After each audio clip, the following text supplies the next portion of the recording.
Hi and welcome to the first episode of Sustainability Simply. In the previous episode, where we introduced this series and talked about the fact that sustainability is often made to sound more complicated than it needs to be. We also said that throughout this series, we are going to follow a simple 4-step way of thinking about sustainability. First, you build the foundation. Then you decide where and how to reduce. Then you set the targets and strategy. And finally, you track progress over time.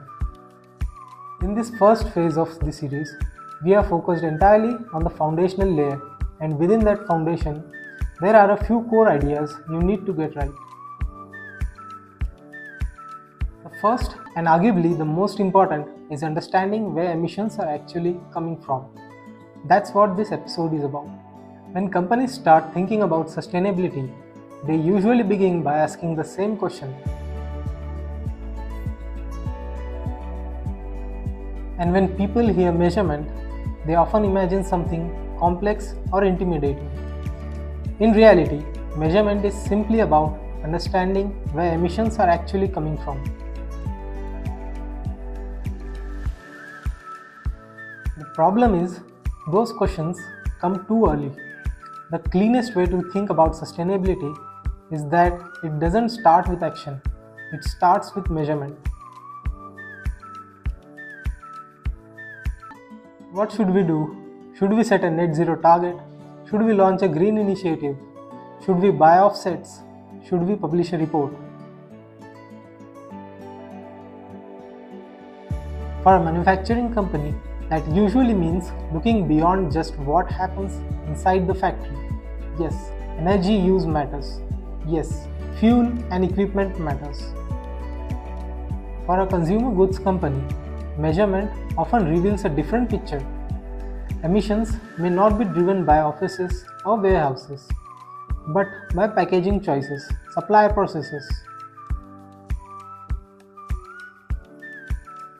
Measurements is about uncovering those patterns.